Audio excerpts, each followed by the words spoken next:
Buenos días para todos los compañeros y compañeras.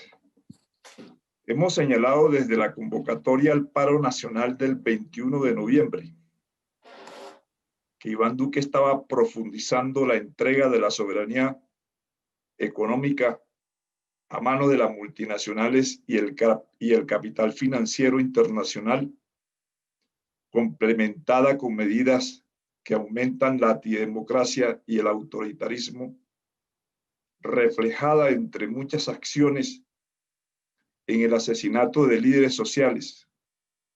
Para ellos, el actual gobierno ha optado por torpedear los procesos de paz, lo cual representa una jugada política del uribismo para levantar y agitar nuevamente las banderas de la guerra, de paramilitares, sicarios, en fin, la polarización que le ha dado rédito político en el pasado.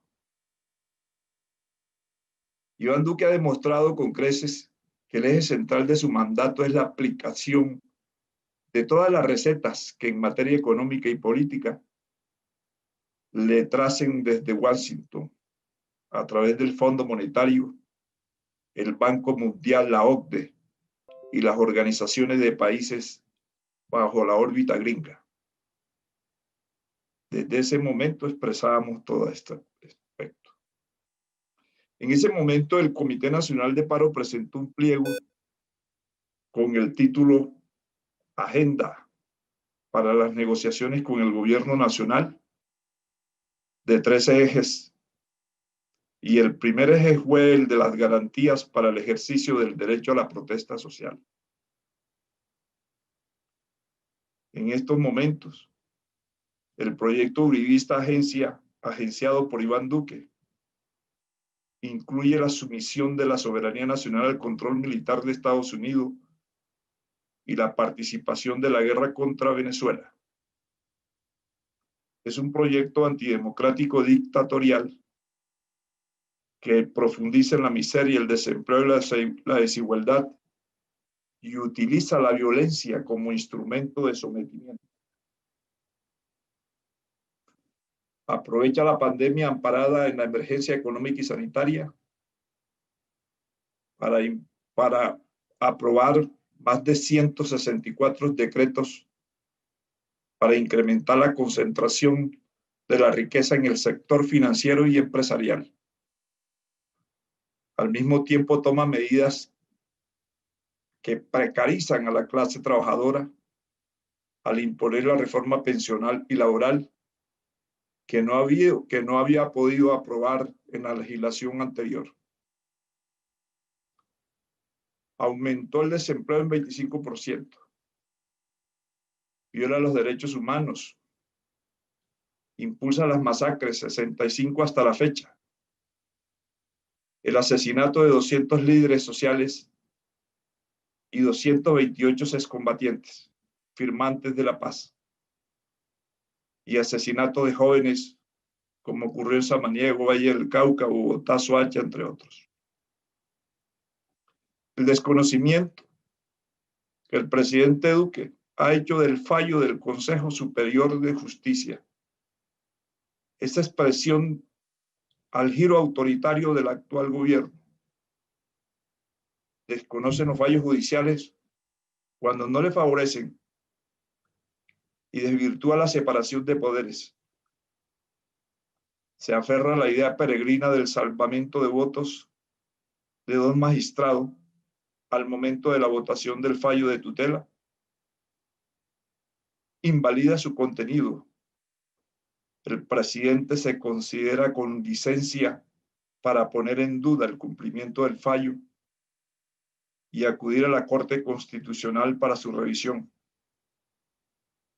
Ya antes había desconocido un fallo judicial que le prohibía la autorización del tránsito de tropas extranjeras por el territorio nacional sin el aval del Senado de la República, en alusión a la presencia de un contingente de tropas élites de Estados Unidos en el territorio colombiano. Confronta a los tribunales a raíz del incidente producido por un Twitter suyo exaltando a la Virgen de Chiquinquirá, cuestión que los jueces de la República consideraron riñe con el carácter laico del Estado, consagrado en la Constitución del 91, y atenta contra la libertad religiosa. Enfrentó de nuevo la independencia de poderes cuando anunció que por razones de independencia objetaría 6 artículos de la ley estatutaria de la Justicia Especial de Paz. Enfrentó a los tribunales cuando le reclamaron un trato igualitario para los adultos mayores de 70 años en relación a las medidas de confinamiento obligatorio por la pandemia. Los fallos de los jueces y tribunales son para cumplirlos. El desafío a los fallos judiciales es lo que coloca al Ejecutivo en la ilegalidad. El salvamento de voto es una constancia, no un mandato. El titular del Ministerio de Defensa se apresuró a decir primero que no iba a pedir perdón como lo ordenaba el fallo de tutela.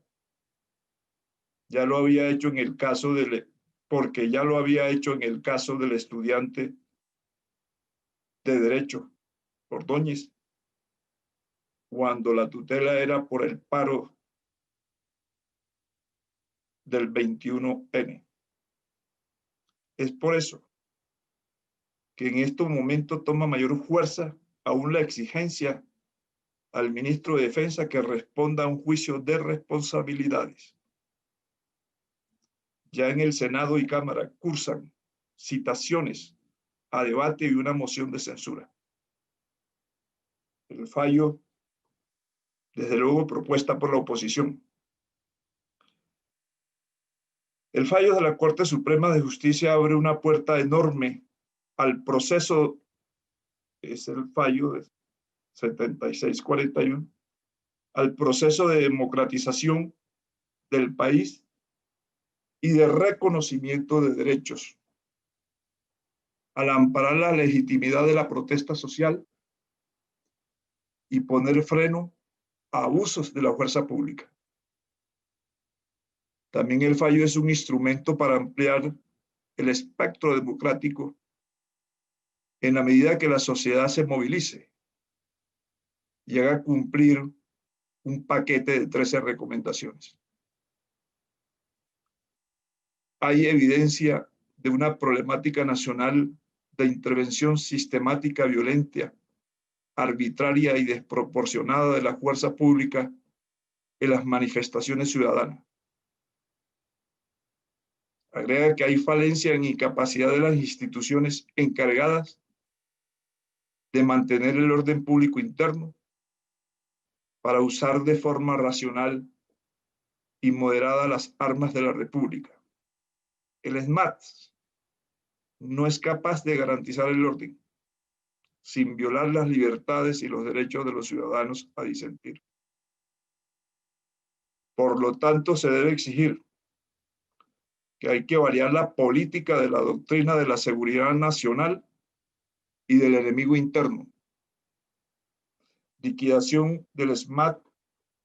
Permítame que se me va a descargar el momento.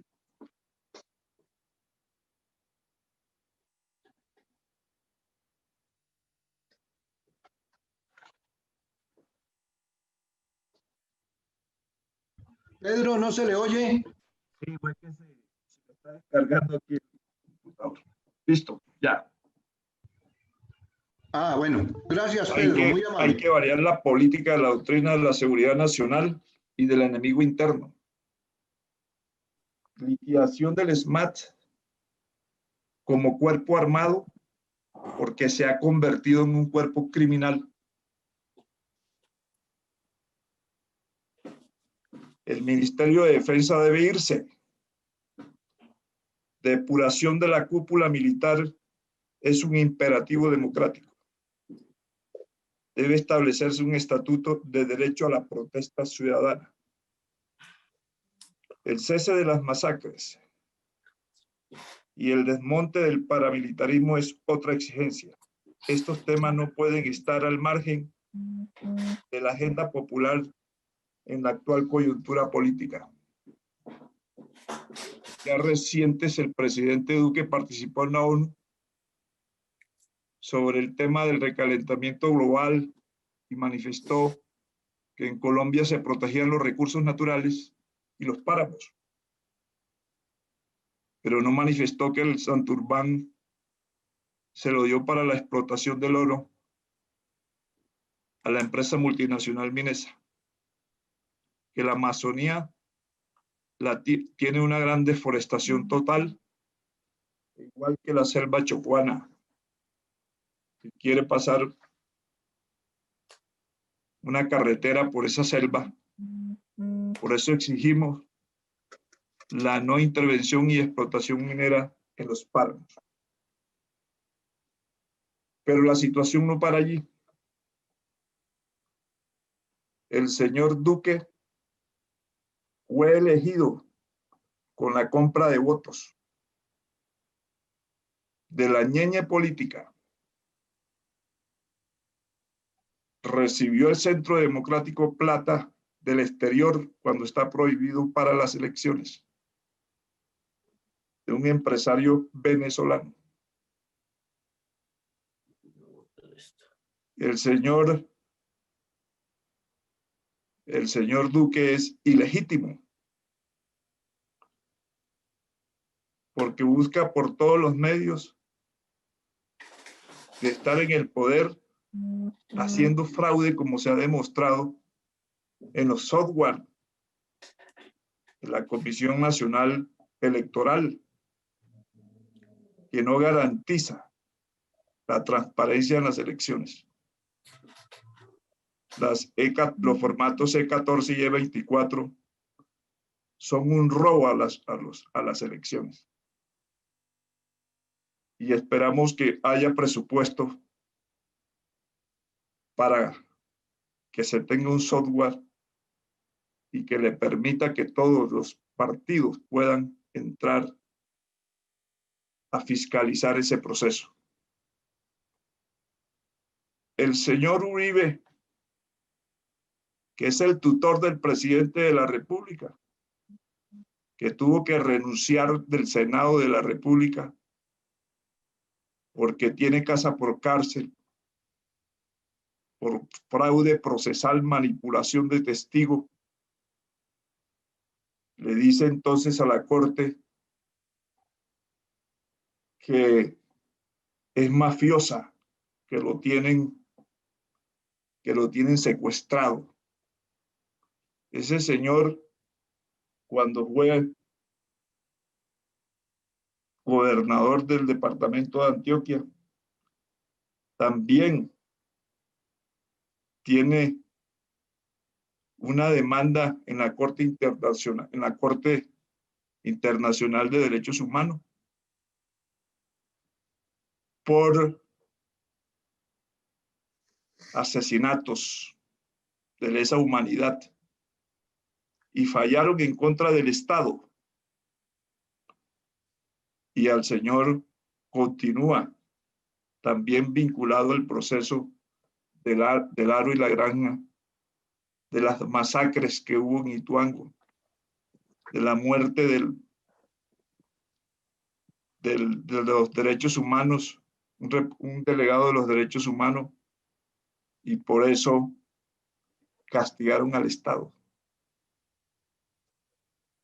Y continúa entonces, ya le había abierto un proceso a Iván Velásquez, y por ese proceso fue que lo condenaron, porque Iván Velásquez también tenía manipulación de testigo. El señor Uribe Velásquez.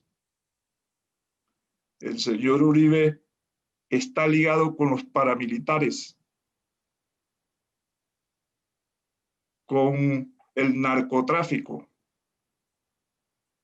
que transporta toda la cocaína del aeropuerto El Dorado hacia México. Los señores embajadores, un señor embajador que también transportaba la cocaína. Es decir, que todos sus aliados hacen parte del narcotráfico y soportan los paramilitares. Por eso entonces lo tienen allí vinculado a ese proceso del Aro y de la Granja por crimen de lesa humanidad. Por otro lado, tenemos que aquí hay periodistas funcionales como Vicky Dávila. Tiempo, Pedro. Que está centrado ayudando a Uribe. Julio Sánchez Cristo, que trabaja para Diego Cadena. Y Félix de Bedut, un narcotraficante perafán. Por todas estas medidas, por todas estas situaciones que vivimos y muchas otras, consideramos que este país va en vía de la dictadura y del fascismo y están buscando declarar moción interior para acabar con todos los derechos.